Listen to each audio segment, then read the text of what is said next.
유치한 질문일 수 있겠지만 여러분, 남한과 북한이 전쟁하면 어디가 이길까요? 네, 좋아하시는 편이 이긴다고 하시겠죠. 사실은 붙어봐야 하는 겁니다. 우리는 전쟁할 때 서로의 비교 전력을 분석합니다. 예를 들어 북한에 탱크가 100대 있으면 우리도 그에 비등비등한 탱크가 있어야 되는 겁니다. 북한의 전투기가 몇 대면 우리도 몇 대 있어야 되고, 북한의 전함이 몇 대 있으면 우리도 전함이 몇 대 있습니다. 그래서 그걸로 비교 분석하면서 여기선 이렇게 이기겠고 여기선 이런 상황이 펼쳐지겠구나, 대강 그렇게 시뮬레이션을 하면서 서로 분석을 하죠. 근데 여러분, 실제로 최근에 제가 본 자료에 의하면 남한이 좀 더 유리하다고 합니다. 군사 수나 무기의 수는 북한이 훨씬 많지만 문제는 이제 낡았다는 거예요. 저쪽으로 포를 쏘려면 열심히 이렇게 돌려가지고 사람이 표적을 맞춰야 되는 것인데, 한국 것은 숫자는 비록 적을지라도 훨씬 더 현대화되어 있고 최신식이기 때문에 기계의 숫자가 부족할지라도 승률이 훨씬 높다고 합니다. 또한 남한이 해상에서 훨씬 지리적 요건이 있대요. 북한은 서해에서 동해로 못 갑니다. 그렇죠? 비행기 타지 않으면. 근데 우린 서쪽에 있는 배가 동쪽으로 도우러 갈 수 있어요. 그렇죠? 동쪽에 있는 배가 서쪽으로 돌 수 있고요. 지리적 요건이 우리가 더 유리하다고 합니다. 그러나 문제는 뭐냐? 아주 중요한 영역에서 완전히 역전을 당하는데 우리에게 없는 게 그들에게 있습니다. 뭐가 있죠? 핵이 있습니다. 아무리 비교 전력이 우리가 유리해도 핵무기 하나에 모든 비교 전력이 아무 소용이 없어져요. 이런 거를 그 전문 용어로 비대칭 전력이라고 하는 겁니다. 비교할 수가 없는 전력이 그 위에 있다는 거죠. 비대칭 전력이라는 것은 그 존재 자체로 전쟁을 뒤집는 무기가 됩니다. 핵이 얼마나 강력한지 저 북쪽에 저 참 뚱뚱한 저 사람에게 전 세계가 어쩔 수 없이 주목하는 이유가 뭐겠어요? 미국의 대통령이 만나려고 하고 중국의 주석이 만나려고 하고 러시아의 대통령도 무시할 수 없는 이유가 무엇입니까? 그가 가진 핵 때문에 그래요. 여러분, 신앙은 끝없는 영적 전쟁인 줄 믿습니다. 우리의 삶 전 영역에 걸쳐서 죄와 세상과 마귀와의 싸움에 걸쳐져 있지 않는 영역이 없습니다. 그렇죠? 우리가 걸어가는 곳, 보는 것, 듣는 것 다 결국은 전쟁이 일어나는 영역들인데, 그도 그럴 것이 예수님께서 요한복음 15장 19절에 너희가 세상에 속하였으면 세상이 자기 것을 사랑할 것이지만 너희는 세상에 속하지 아니했고 도리어 내가 너희를 세상에서 택하였기 때문에 세상이 너희를 미워할 거라고 하셨습니다. 전쟁은 필연적이라는 말씀인 것이죠. 세상이 우리를 가만히 둡니까 안 둡니까? 세상이 우리를 가만히 두지 않는다는 얘기예요. 그러나 여러분, 우리가 반대로 생각해 볼 것은 우리 삶 전 영역에 싸움이 일어나고 있다는 것은 동시에 무엇을 말하는 것입니까? 우리가 이제 세상에 속한 백성이 아니라 하나님 나라 백성이 되었다는 것입니다. 예전에는 아무렇지도 않게 죄와 연합하고 타협하고 쫓아가며 살았지만 이제는 우리 안에 누가 오셨어요? 성령님이 오셨기 때문에 절대로 그럴 수 없습니다. 아멘? 하고 싶어도 할 수가 없습니다. 제가 종종 요즘 몇 주 동안 설교하면서 말씀을 계속 드렸던 것으로 기억합니다. 1부 때 이런 얘기하니까 언제 그런 얘기 했냐고 막 그런 표정으로 보셨는데, 여러분, 우리 안에 회심의 증거가 있다고 그랬죠. 초대교회는 회심을 점으로 봤다고 그랬어요? 선으로 봤다고 그랬어요? 선으로 봤다고 그랬어요. 초대교회가 선을 봤다고? 이렇게 생각하시면 안 되고요. 점은 뭐예요? 과거의 어떤 순간에 내가 환상 봤어, 음성 들었어, 마음이 뜨거웠어.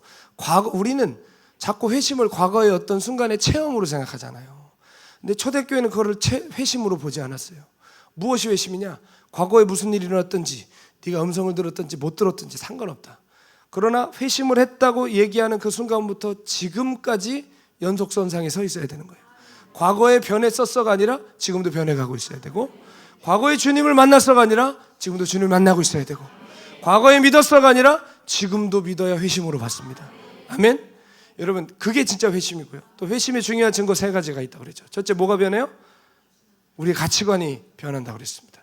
가치관이 변하니까 뭐가 변해요? 행동이 변합니다. 행동이 변하니까 뭐가 변해요? 소속이 변해요. 따라하겠습니다. 가치관의 변화, 행동의 변화, 소속의 변화. 아멘? 이게 지금 내 삶에 있어야 진짜 회심인 거예요. 내 생각이 변해 있나? 주님께로. 내 행동이 변해가고 있나? 거룩하게. 내 소속이 변해가고 있나? 하나님 나라의 공동체로. 아멘. 이걸 반드시 확인하셔야 됩니다. 근데 여러분, 우리가 주님 만나고 싸우는 이 싸움이 쉽습니까? 어렵습니까? 죄와 싸운다는 것이 말처럼 쉽지 않은 것은 누구만 할까요? 싸워본 사람만 알아요. 그 길을 걸어본 사람은 이게 함부로 막 얘기할 수 없다는 것을 알게 됩니다. 우리가 산으로 도망가면 될까 싶어서 기도원 들어가서 몇 년을 머물러도 결국 깨닫게 되는 것은 뭐죠? 죄가 저 세상에 있는 게 아니라 내 자아의 들로부터 기생하고 있다는 걸 깨달아요. 내가 기도원에 있으나 산에 있으나 바다에 있으나 토굴에 들어가 있으나 어디든지 내 스스로 날마다 나를 부인하지 않고 주님을 따르지 않으면 언제든지 그곳은 죄가 청결할 수 있다는 것을 깨닫는 것이죠. 사랑하는 여러분, 우리의 의지와 결단은 너무나 약합니다. 동의하시죠? 우리의 의지와 결단은 너무나 약해요. 바람에 흔들리는 갈대처럼 교회 문 밖에만 나가면 바로 흔들리고 흩어질 수밖에 없는 것이 우리입니다. 우리 힘으로 싸우면 죄를 이길 수 없어요. 우리 힘으로 싸우면 세상과 마귀를 이겨낼 수 없어요. 쉽게 말해 아까 전쟁 얘기했지만 비교 전력으로 너 힘 세냐? 나도 힘 있다. 이렇게 붙어서는 무조건 진다 이긴다? 진다는 거예요. 마귀를 이길 수가 없어요. 그런데 주님께서 우리에게 당신의 피값으로 사신 이 주님의 교회에게 세상을 이기고 마귀를 이기고 죄를 이길 수 있는 강력한 핵무기 같은 비대칭 전력을 하나 주셨습니다. 다른 데서는 다 밀려도 이거 하나 하기 시작하면 우리가 세상을 이길 수 있습니다. 그것이 무엇일까요? 바로 기도라는 선물입니다. 아멘. 여러분, 북한이 핵을 가졌으면서도 우리에게 함부로 못 쳐들어온 이유가 뭘까요? 어떤 사람은 중학교 2학년 때문이다 라고 얘기를 하지만 한 2초 있다 알아들으셨습니다. 중학교 2학년 때문에 못 쳐들어온다 뭐 그런 얘기 있는데 여러 가지 이유가 있겠지만 가장 강력한 이유가 뭐겠습니까? 한미동맹 아니겠어요? 우리 건드리면 누가 움직여요? 미국이 움직이는 거예요. 그러니까 북한이 함부로 행동하지 못하는 겁니다. 동시에 북한이 가장 바라는 게 뭘까요? 한미동맹이 깨지는 걸 바라겠죠. 여러분, 똑같은 원리입니다. 우리가 기도할 때 누가 움직이세요? 하나님이 움직이시는 거예요. 아멘? 우리가 기도할 때 천사들이 동원되고 하늘의 권능이 풀어지고 마귀의 계계가 떠나가고 그 결박이 풀어지는 줄로 믿습니다. 그러므로 성도가 하는 행위 중에 마귀가 가장 두려워할 것이 무엇입니까? 기도입니다. 동시에 마귀가 성도로 하여금 가장 못하게 하는 것이 뭘까요? 기도예요. 여러분, 마귀는 예배 안 막습니다. 3번 드리건 30번 드리고 마음대로 드려라. 예배 안 막습니다. 헌신 안 막습니다. 선교사로 나간다? 나가라. 마귀 안 막습니다. 그러나 반드시 마귀가 원천 봉쇄하려고 하는 것이 있는데 그것이 뭘까요? 기도라는 것입니다. 왜일까요? 우리 기도할 때 예배의 능력이 나타납니다. 우리가 기도할 때 헌신의 하나님의 영광이 드러나기 시작합니다. 우리가 기도할 때 낙심한 자가 일어나기 시작합니다. 우리가 기도할 때 땅의 일이 하늘의 일이 되기 시작하는 것입니다. 그러므로 여러분, 기도는 하면 좋은 게 아니라 성도로 반드시 해야 하는 것인 줄로 믿습니다. 그런데 우리의 기도는 어때요? 단순히 밥 먹을 때 식기도, 습관적으로 외워 읊는 주기도문 합시다, 사도신경 합시다 하면 그냥 외워 읊는 기도에 머물러 있지 않습니까? 식기도도 진짜 후딱하죠. 그렇죠? 정말 진지하게 주님을 생각할 만한 기도 시간이 없어요. 실제로 몇 년 전에 미국 기준입니다. 크리스찬들에게 기도를 얼마나 하느냐 해서 평균을 내봤더니 미국 그리스도인들은 일주일에 기도를 4분 한답니다. 근데 통탄할 일이 아닌 것이 우리도 그럴걸요. 우리가 정시 기도 시간 정해놓지 않고요, 진짜 식기도만 하고 이렇게 하고 다니면 4분이 뭡니까? 그렇게 하지도 못합니다. 그렇죠. 우리의 삶이 기도와 너무나 멀어져 있습니다. 습관적으로 하는 기도를 떠나서 하나님의 마음 안으로 들어가는 기도가 우리 안에 시작돼야 합니다. 여러분, 기도 생활을 해야만 진짜 신앙생활을 할 수 있어요. 기도를 통해서 하나님을 경험해야만 주님이 약속하신 그 신앙생활을 할 수 있는 것입니다. 여러분, 여기서 스마트폰 다 쓰시죠? 여러분, 80이 넘으신 어르신들도 요즘 스마트폰 다 쓰십니다. 카톡 안 하면 살 수가 없는 세상이 됐습니다. 근데 여러분, 스마트폰이 아무리 스마트해도요, 이거 없으면 애물단지 됩니다. 뭐가 없으면요? 와이파이 안 되면, LTE 안 되면 아무 의미가 없습니다. 여러분, 우리가 집에 있다가 실제로 실험을 해봤는데 10시간 동안 와이파이가 안 되게 해봤더니 사람들이 10시간 동안 그동안 안 읽던 책을 읽는다든지 음악을 듣는다든지 사람과 대화를 한다든지 하는 줄 알았더니 놀라운 사실이 10시간 내내 와이파이 찾더랍니다. 우리가 그만큼 와이파이에 노예가 되어 있죠. 그만큼 핸드폰에 붙들려 있어요. 근데 이놈의 핸드폰도 와이파이가 안 되면 아무 쓸모가 없어요. 아무리 좋은 어플을 수십만 원 주고 다운받아도 와이파이 없으면 안 되는 게 대부분입니다. 우리 신앙도 마찬가지예요. 기도 안 하면 안 되는 게 대부분이에요. 기도 안 하면 하나님의 말씀 우리 안에 안 이루어지는 게 대부분이에요. 아멘이시죠? 그리스도인이 기도하지 않으면 아무 의미 없는 믿음과 신앙이 되어버리는 거예요.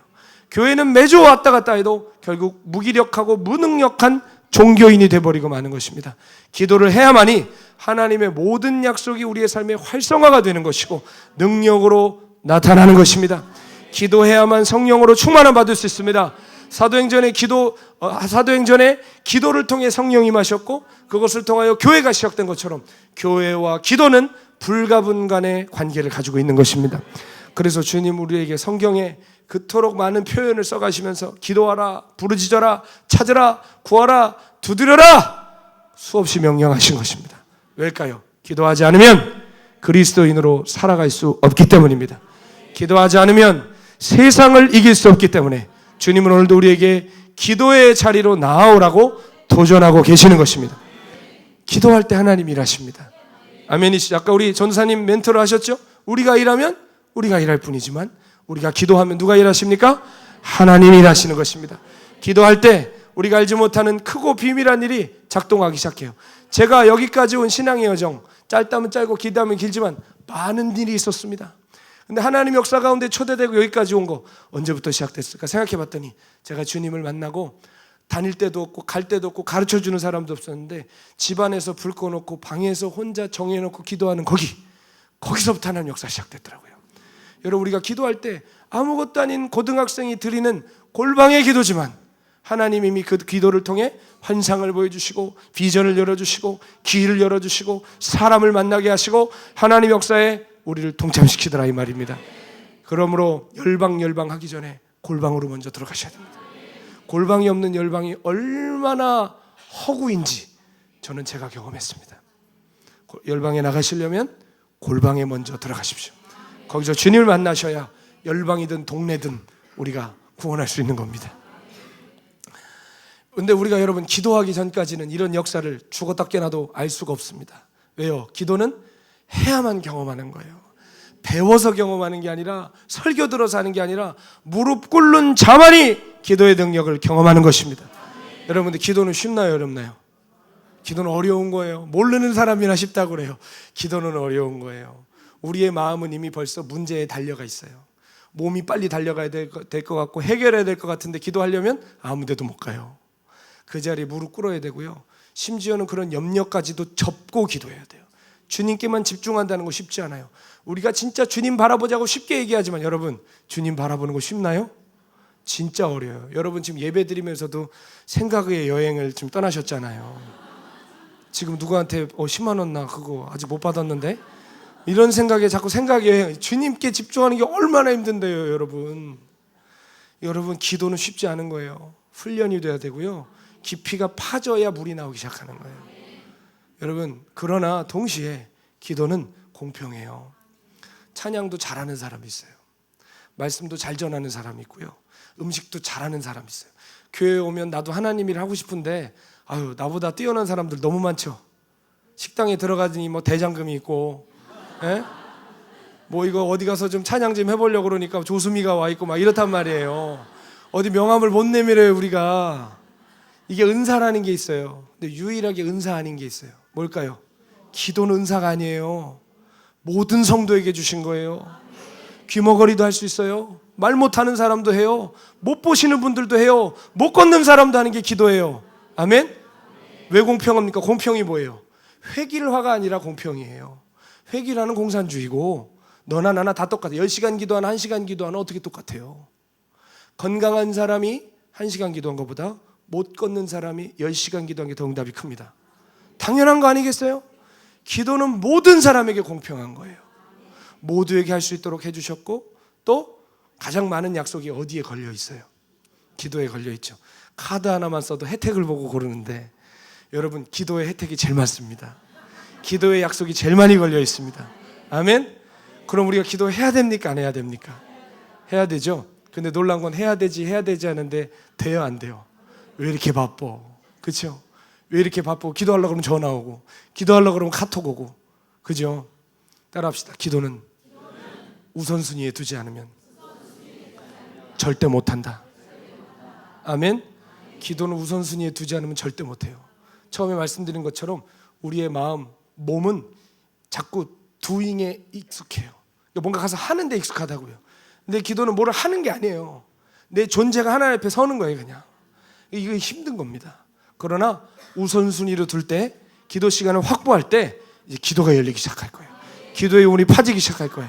기도를 우선순위에 둔 여러분 되시길 축원합니다. 성경에 수많은 사람들 나오지만 하나님의 사람들의 공통점은 다 기도하는 사람들이었어요. 애초에 특별한 사람 아무도 없습니다. 오히려 비루하고 별것 없는 사람들 하나님 부르셔서 하나님 영광에 참여하게 하셨는데, 그들이 특별한 은혜를 경험한 것은 그들의 삶에 기도가 있었기 때문에 그렇습니다. 기도가 평범한 그들의 삶을 비범한 삶으로 인도해 주었고, 기도가 그들의 삶을 땅의 영역에서 하늘의 영역으로 접속시켜 주신 것입니다. 기도하는 순간 땅의 사람이 하늘과 연결됩니다. 하늘의 비밀을 깨닫기 시작합니다. 하늘의 꿈을 꾸기 시작합니다. 내 삶에선 할 수 없던 일들을 하게 되는 것입니다. 반대로 그럼 우리가 기도하지 않으면 어떻게 될까요? 온갖 일을 다 해도 어떤 일도 영적인 일이 될 수 없는 것입니다. 여러분, 우린 영의 사람이 돼야 돼요. 로마서에 말씀하셨잖아요.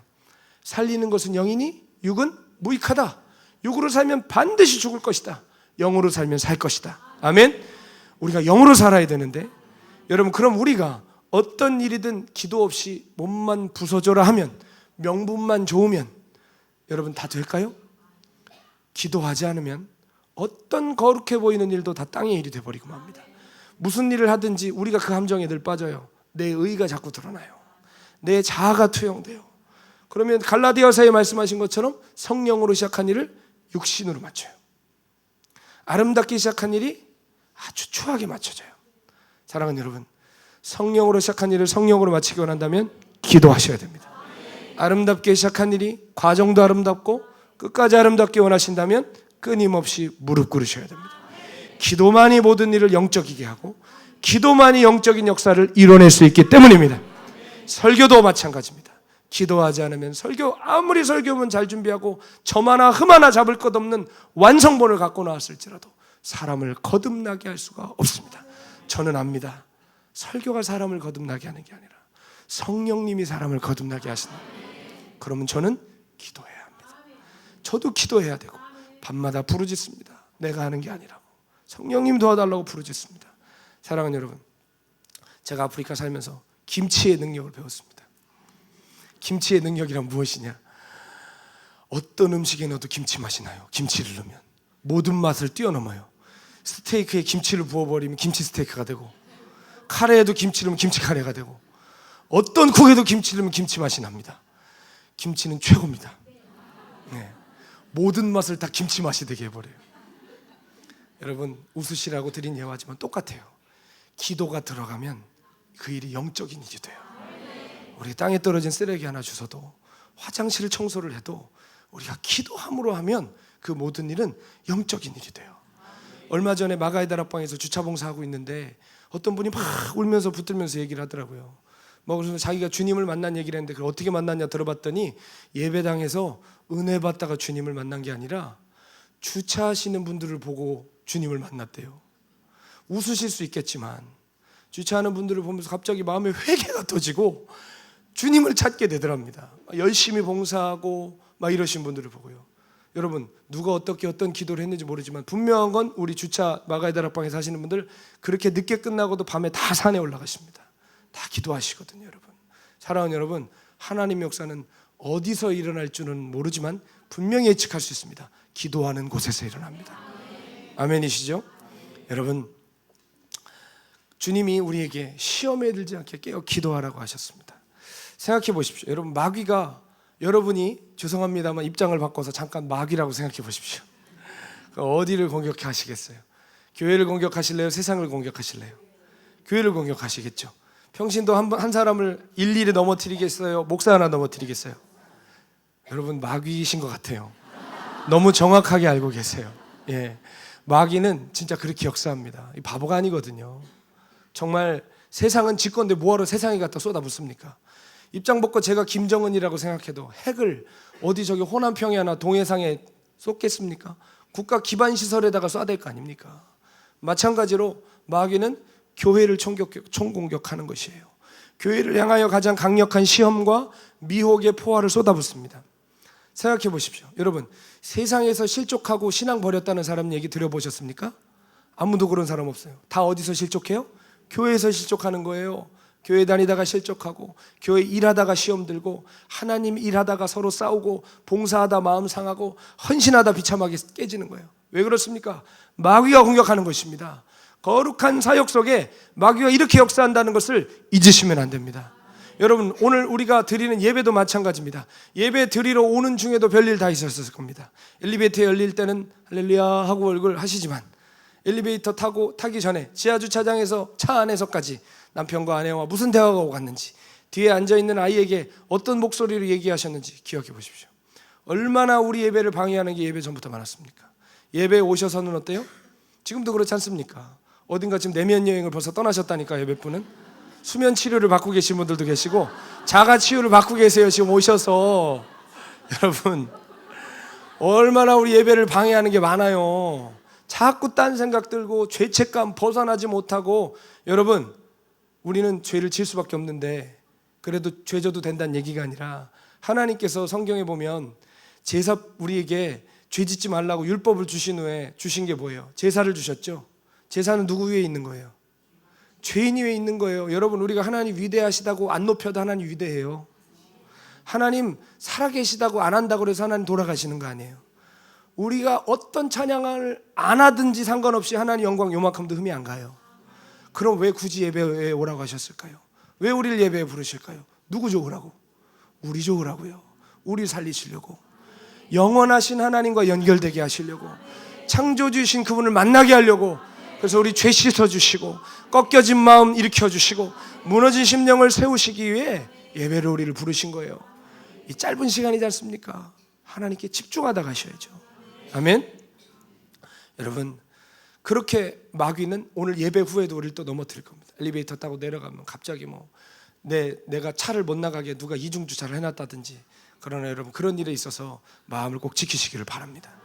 여러분, 이 모든 일은 어떻게 우리가 마귀의 시험에서 이길 수 있다고요?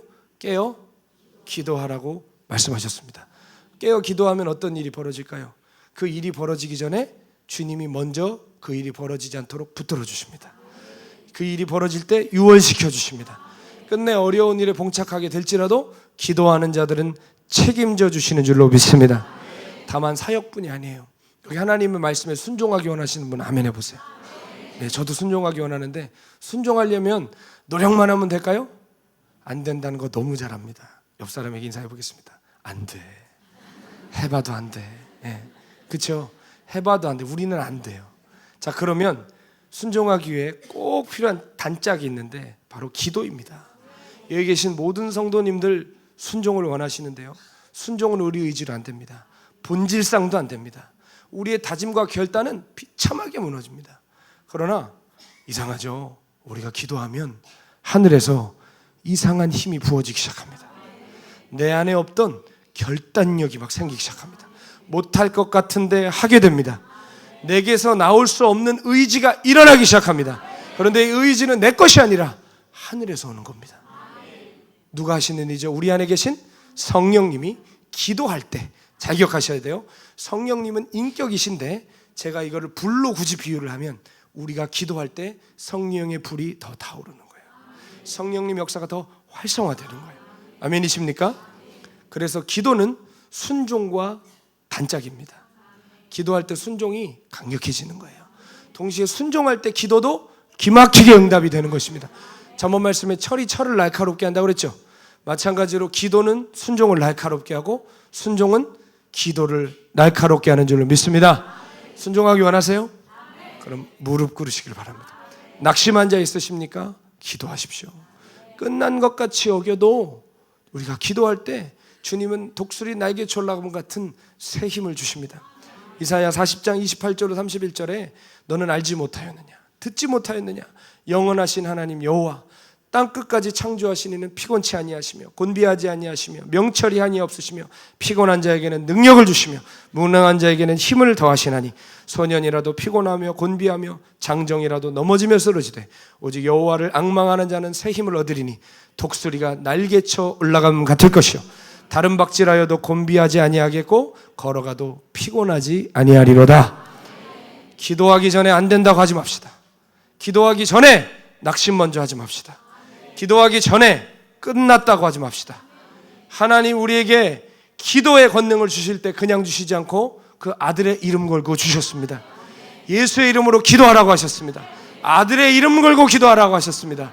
하나님 시행하실 것입니다.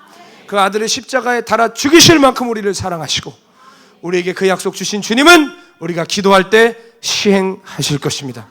문제없는 사람이 세상에 어디 있습니까? 넘어져 보지 않은 사람이 세상에 어디 있습니까? 그러나 그 문제를 사람에게 말하면 소문에 소문을 더하고 푸념으로 끝날 뿐이지만 하나님께 말하면 기도가 됩니다. 하나님께 말하면 응답이 됩니다. 하나님께 말하면 능력이 됩니다. 사람에게 말하면 문제가 커질 뿐이지만 하나님께 말씀드리면 문제보다 더 크신 하나님을 만날 줄로 믿습니다. 여기서 문제 없이 하나님 만난 사람 있으세요? 다 인생에 문제가 있어 하나님께 오지 않았습니까? 그러나 문제 앞에 가보니 문제보다 더 크신 주님이 계셨고 그 주님 붙들 때 그 문제 이겨내고 여기까지 오지 않으셨습니까, 여러분? 어떤 일이든 기도가 시작되면 하나님이 개입하십니다.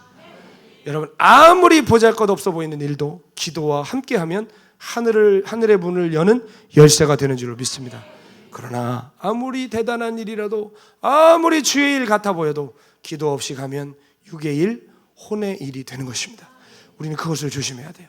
하나님의 일을 영으로 하는 것이 아니라 혼으로, 육으로 하는 거 말입니다. 살리는 것은 영이니 육은 무익하다 하셨는데 우리가 육체적 혹은 혼적인 에너지로 일하면 결코 하나님의 역사를 볼 수가 없습니다. 오히려 그것이 우리를 해치고 무너뜨리는 것이 될 수 있어요. 오늘 본문에 레위기 6장에서 8절에 13절을 우리 함께 읽었죠. 이 말씀은 번제를 드리는 규례에 대해서 우리에게 말씀하시는데요.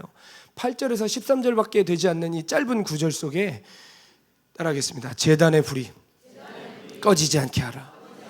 이 말씀을 3번이나 하세요. 그건 중요하다는 것이죠. 짧은 구절에 3번이나 말씀하시는 건 중요하다는 얘기입니다. 꺼지면 딴 데 가서 또 붙여오면 되는 거 아닌가? 우린 그렇게 생각할 수 있겠지만 그게 아닙니다. 레위기 9장에 가보면요, 하나님이, 자 여러분 저를 보세요. 레위기가 올레자의 위기 위자래잖아요. 성경 통독에 위기가 온다. 그래서 레위기라는데 진짜로 믿으시면 안 됩니다. 네, 레위기는 제사법이 나와 있는 그 성경인데요, 1장부터 7장까지는 말 그대로 제사법이 나와 있어요. 번제 이렇게 드려라, 화목제 이렇게 드려라, 속건제 이렇게 드려라, 뭐 소제는 이렇게 드려라. 제사법이 1장부터 7장까지 나와 있고요. 이제 9장에 가면 제사법을 알려주신 대로 대제사장이 누구예요? 아론이 첫 제사를 드려요. 9장에 가보면. 그래서 9장 제목이 아론이 첫 제사를 드리다라고 아마 여러분 가지신 성경은 대부분 써 있을 겁니다. 자, 아론이 모세를 통하여 전해진 이 제사법대로 예배를 드리니까 어떤 일이 벌어지죠?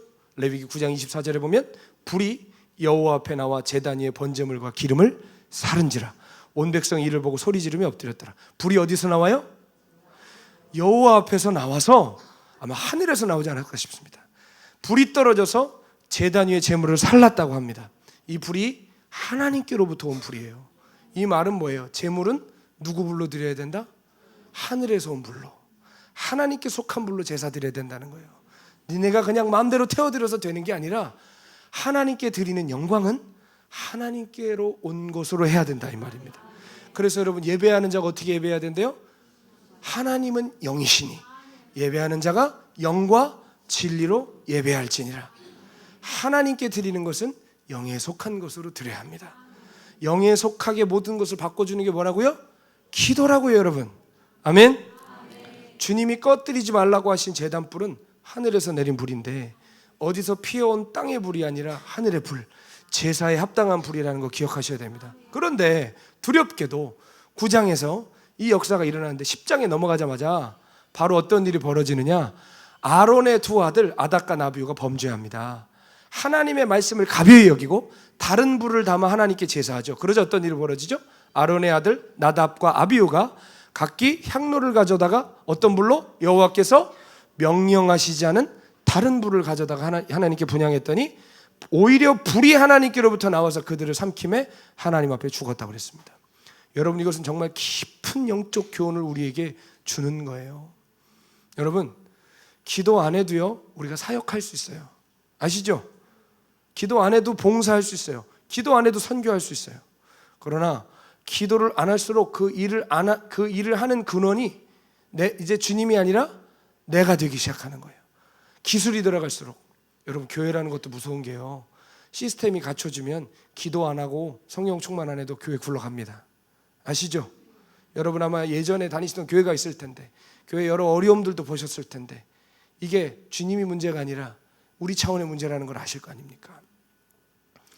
하늘의 능력이 아니라 어느 순간부터 내 자아적 에너지가 그 일을 끌어가기 시작해요. 그럼 어떻게 될까요? 노하우가 있기 때문에 일은 잘 돼요. 근데 열매가 없어요. 영혼은 지치고 곤비해집니다.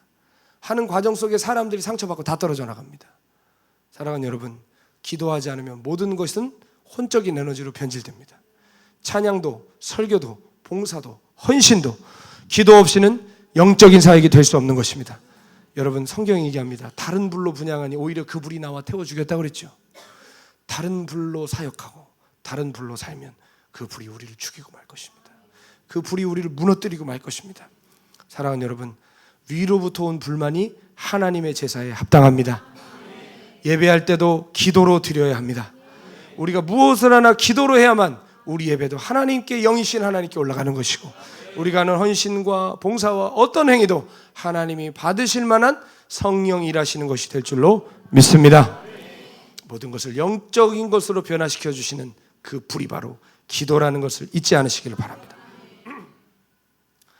여러분, 기도의 불이 우리가 드리는 예배, 찬양, 봉사, 헌신을 그제서야 하나님이 받으실 수 있는 영의 일이 될 수 있도록 해주는 거예요. 어떤 교회든지 하나님이 주신 기도의 불이 꺼지지 않고 계속 타올라야 할 줄로 믿습니다. 여러분, 예배 시간에도 마찬가지입니다. 예배에 오실 때 기도하고 오신 분과 또 예배 일찍 오셔서 기도로 준비하신 분과 그냥 와서 앉아 계신 분과 어떻게 예배가 똑같겠습니까? 같을 수가 없죠. 간절한 마음으로 주님을 찾는 분과 그냥 눈 감고 묵상하듯이 앉아있는 분과 어떻게 같은 예배를 드릴 수 있겠습니까? 하나님은 기계가 아니십니다. 우리가 드리면 다 받는 하나님이 아니에요.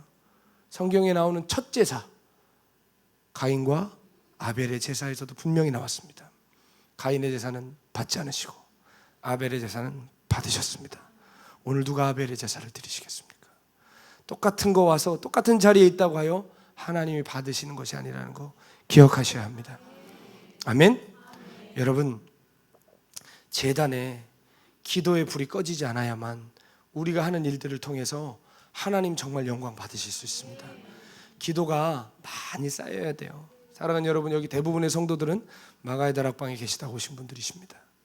마가의 다락방과 여기가 같을 수가 있을까요, 없을까요? 같을 수가 없어요. 여기가 아무리 좋아 보이고 예배드리기 더 세련된 장소인 것 같지만 여기서 기도 어려우실 겁니다. 여기서 예배 집중 다 안 되실 겁니다. 왜 그럴까요? 마가의 다락방은 60년 넘게 기도가 끊이지 않은 곳이에요.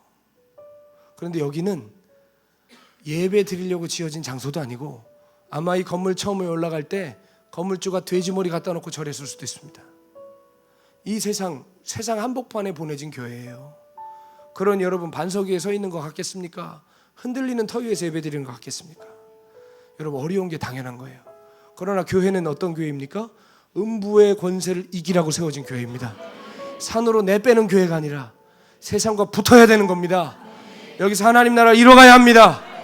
여러분, 그러려면 어떻게 해야 되죠? 기도의 단을 쌓아야 합니다. 그래야 우리의 기도가 오롯이 뭉쳐서 하나님께 올라가게 되고 우리의 예배에 불이 임하여 회심이 나타나고 병이 치유되고 하나님의 나라가 예배 가운데 임하는 것입니다. 그러려면 성도들이 함께 기도의 향연을 주께 올려야 됩니다. 기도 잘 되는데 쫓아다니지 마십시오. 여러분, 때로 힘들고 고나면 갈 수 있습니다. 그러나 그런 데만 다니는 거 건강한 거 아닙니다. 하나님 우리를 이 세상에 이곳에 기도의 용사로 부르셨습니다. 여기서 기도의 단을 쌓으시고 여기서 예배의 단을 쌓으셔서 하나님의 영광을 보고야만 하는 백성이 되셔야 합니다. 아멘.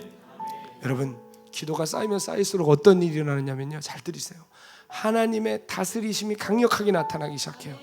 여러분, 성경에 나타나는 여러 공동체 중에 하나님의 통치가 가장 강력하게 나타난 공동체가 두 개 있는데요, 구약에는 광야를 지나는 이스라엘 백성들, 출애굽해서 광야를 지나는 이스라엘 백성들 공동체에 그랬어요. 그렇잖아요. 일어나면 막 만나 내려있고 저녁에 메추라기 떼오고 불기둥 구름기둥 인도하고 반석 치면 물러가고 막 이랬잖아요. 동시에 또 신약에 초대교회가 그랬어요. 설교하면 3,000명 돌아와요. 그냥 명령어 만진뱅이 일어나요. 허다한 제사장의 무리가 막 돌아오고요, 귀신이 떠나가고요, 놀라운 일들이 초대교회에 있었어요. 그런데 이 두 공동체의 공통점은 하나님의 영광이 강력하게 나타나는데 동시에 하나님의 심판도 급속하게 나타났어요. 하나님의 심판도 무섭게 나타났어요. 그렇죠? 고라 사건, 불뱀 사건, 그렇죠? 신약에 오면 아나니아와 삽비라 사건도 있고요. 그렇죠? 사랑하는 여러분, 필그림 선교교회 잘 생각해 보세요. 하나님의 다스리심이 임하는 교회가 됐으면 좋겠어요? 아니었으면 좋겠어요? 하나님 다스렸으면 좋겠죠. 근데 말씀드렸어요. 하나님이 다스리시면 강력한 영적인 능력도 나타나는데 동시에 하나님이 실오라기 같은 죄 하나도 참아보지 않으실 거예요. 다 드러내실 거예요. 근데 그건 죽이려고가 아니라 우리 살리려고요. 저는 그런 교회 됐으면 좋겠어요. 아멘. 목사도 죄지면 벌벌 떨며 못 쓰는 교회 돼야 돼요. 그래야 우리 하나님 경외하는 거 배우지 않겠습니까? 여러분, 하나님이 다스리지 않는 교회는요, 봐도 딱 알아요. 성도들의 삶이 어그러지고 함부로 살고 함부로 말하는데 아무 일도 일어나지 않아요. 교회의 죄악이 더욱 관영하고 말도 안 되는 짓거리들이 교회에 계속되는데 아무 일도 일어나지 않아요. 그것은 은혜가 희미해졌거나 변질됐다는 얘기예요. 불행한 일이에요. 여러분, 저는 우리 필그림 선교회가 하나님의 다스리심이 나타나는 교회가 되기를 원합니다. 여러분, 이건 우리에게 이로운 거예요. 하나님을 경외하는 법을 배우고 크고 두려우신 하나님을 경외하며 섬길 줄 아는 교회가 되는 거예요. 은밀한 죄를 지을 때 하나님이 드러내시는 거예요. 그럼 그걸 막 정죄해서 잘라내는 것이 아니라 품어주고 기회를 주면서 살려가는 거예요. 주님이 이끄시는 교회. 목사의 카리스마나 대단한 설교 한 편이나 여러분 뭐 완벽한 시스템이 이끄는 교회가 아니라 주님이 이끄시는 교회. 아멘. 그 교회를 우리가 꿈꿔야 하겠습니다. 그럼 어떻게 될까요? 기도해야 됩니다. 여러분. 기도해야만 그 역사가 일어납니다. 성도들의 기도 소리가 성전에서 끊이지 않아야 됩니다. 기도의 향연이 날마다 주님께 타올라야 합니다. 이제 우리는 내일부터 특별 새벽 기도회를 시작합니다. 필그림 선교교회 8월 4일에 세워지고 첫 새벽 예배이기도 하면서 첫 특별 새벽 예배이기도 합니다. 저는 이 특별 새벽 기도회가 한낱 이벤트로 끝나지 않기 원합니다. 새벽 기도를 통해 우리 성도들이 기도의 맛을 알고 기도의 깊이를 알기 원합니다. 기도의 응답의 비밀을 알고 기도를 통해 하나님의 비전을 받는 성도들이 되기를 원합니다. 아론이 드렸던 첫 제사에 하늘의 불로 임하셨던 것처럼 주여, 우리의 첫 새벽 제단에 하늘의 불로 임하여 주옵소서. 그리고 주님 명령하신 대로 주님 우리가 그 불을 끄지 않게 하옵소서. 그 불을 꺼뜨리지 않게 하옵소서.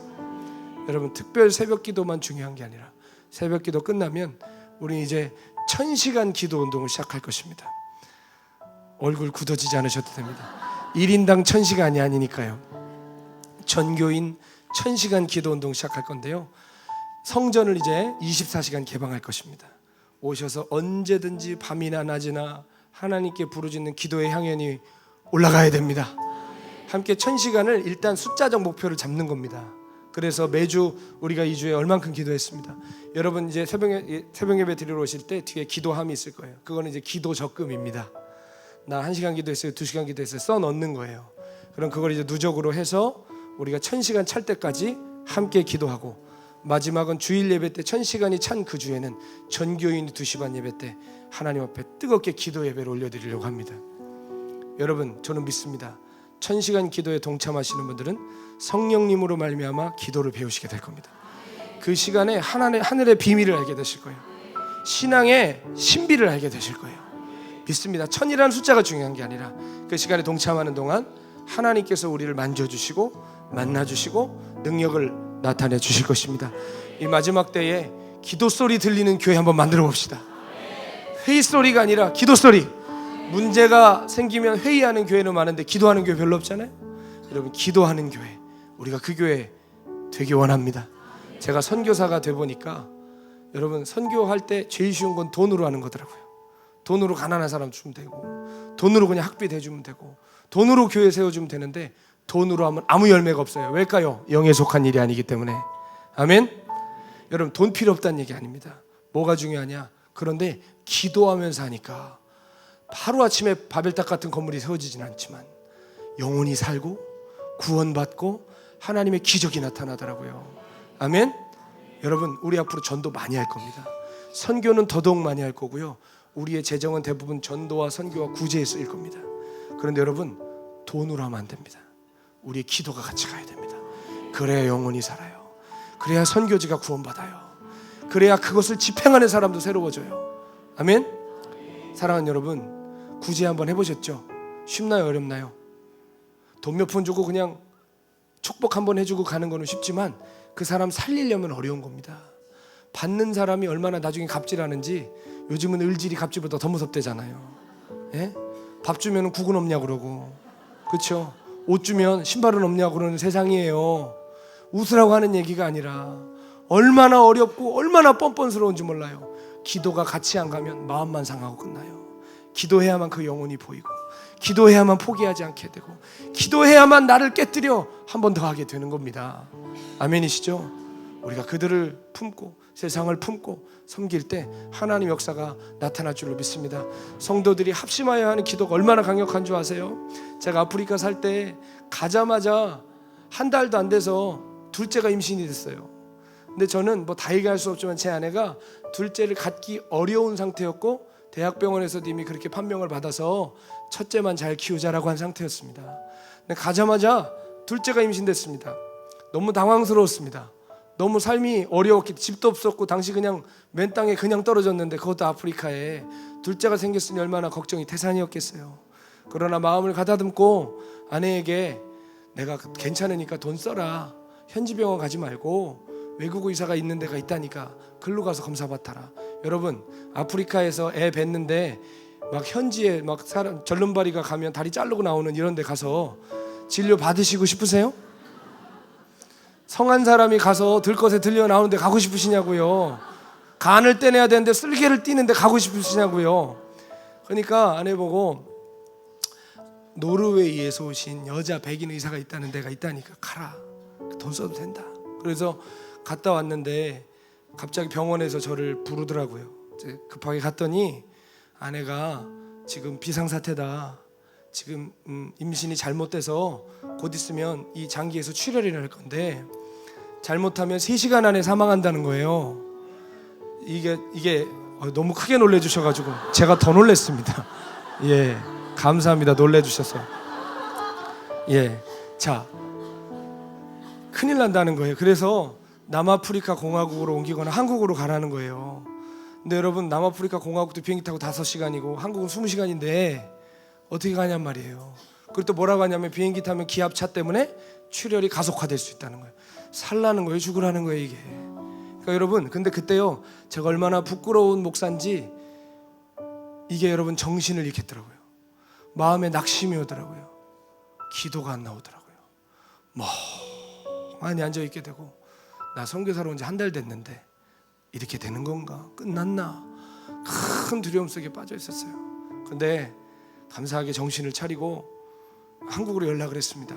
지금 이런 상황입니다 했을 때 제가 나중에 들었는데요, 전교인들이, 제가 그때 방주교회 파송이었는데 방주교회 성도들이 전심으로 합심하셔서 기도해 주셨다고 들었습니다. 간절히 저희 가족을 놓고 기도해 주셨다고 들었는데요. 그래서 그 다음 주에 놀라운 것이, 다음 주에 또 여러분 얼마나 하나님의 기적이 놀라운지, 한국에서 서울대 산부인과 교수 의사 선생님이 선교사님이 되셔서 다른 지역에 계시다가 하필이면 그 주에 제가 사는 동네에 오셨어요. 이게 누가 하시는 일이냐고요? 우리의 기도를 통해 주님이 하신 일이잖아요. 그분이 보더니 같이 기도하면서 기다리자 그러셨어요. 그리고 그 다음 주에 그분이 사역하시는 대로 차를 끌고 가서 아내를 검사 맡았을 때 할렐루야, 기적이 일어났어요. 정상 창란이 됐어요.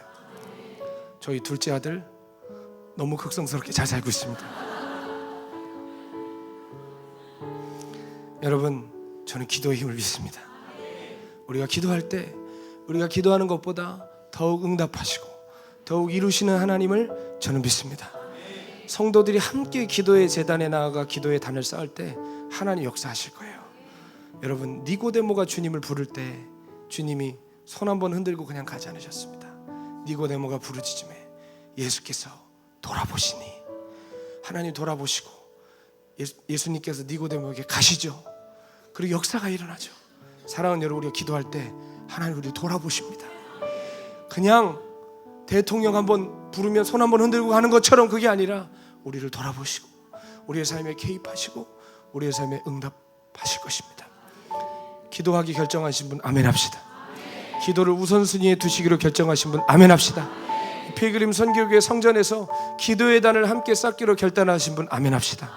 우리 함께 이 시간 찬양할 텐데요, 저는 이 찬양을 부를 때마다 가슴이 터질 것 같은 사람이에요. 가사 한번 띄워주실까요? 나의 기도하는 것보다 하나님 어떻게 하신대요? 더욱 응답하신대요. 여러분, 우리가 믿지는 장사 싫어하죠.